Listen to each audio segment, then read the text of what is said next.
Assalamualaikum warahmatullahi wabarakatuh. Nama saya Abalia Kitafani. NPM saya 2305190012. Di sini saya akan menjelaskan tentang prinsip pengkreditan pajak. Yang pertama adalah prinsip pengkreditan pajak masukan. Prinsip pengkreditan pajak masukan tersirat dan tersurat dalam pasal 9 ayat 2 Undang-Undang PPN 1984 yang berbunyi, pajak masukan dalam suatu masa pajak dikreditkan dengan pajak keluaran untuk masa pajak yang sama. Terkandung 3 prinsip pengkreditan pajak masukan, yaitu yang pertama, pajak masukan dikreditkan dengan pajak keluaran dalam masa pajak yang sama. Yang kedua, pengkreditan pajak masukan tidak perlu dipilih-pilih berdasarkan objek pajaknya. Yang ketiga, pengkreditan pajak masukan tidak dapat dibagi per tahun buku berdasarkan masa manfaat.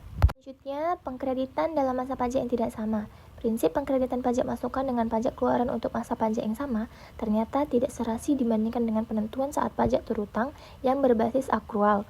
Pengkreditan dalam masa pajak yang sama mempersyaratkan faktur pajak selalu diterima tepat waktu oleh PKP pembeli, BKP atau penerima JKP. Sementara itu, dalam basis akrual, selanjutnya, pengkreditan pajak masukan bagi PKP sebelum berproduksi.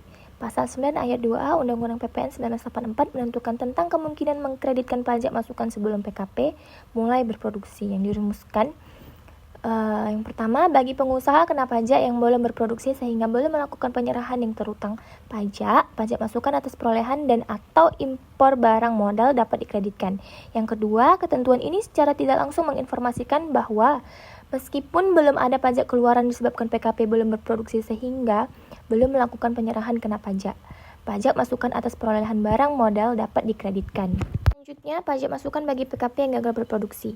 PKP yang gagal berproduksi tersebut wajib mengembalikan pajak masukan atas impor atau perolehan barang modal yang telah dikreditkan dan telah diberikan pengembalian paling lama akhir bulan berikutnya setelah saat gagal berproduksi. Terhadap jumlah PPN dan store kembali terbitkan surat tagihan pajak atas sanksi administrasi berupa bunga sebesar 2% per bulan. Dihitung sejak tanggal penerbitan SKPLB sampai dengan tanggal penerbitan STP sebagaimana dimaksud dalam pasal 14 ayat 5 Undang-Undang KUHP.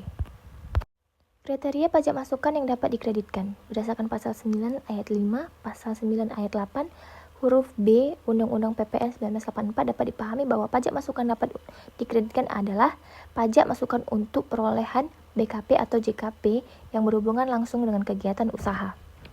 Faktor pajak standar adalah cacat apabila diisi tidak lengkap, misalnya tidak mencantumkan NPWP pembeli, nama dan atau NPWP pembeli keliru, menggunakan cap tanda tangan, membetulkan kesalahan dalam penulisan dengan cara dicoret, dan nomor seri ternyata ditulis tidak sesuai dengan ketentuan yang berlaku, telah melampaui 3 bulan setelah batas waktu akhir pembuatan faktur pajak standar, dan yang terakhir yaitu terlambat. Sekian penjelasan singkat dari saya mengenai prinsip pengkreditan pajak. Terima kasih. Assalamualaikum warahmatullahi wabarakatuh.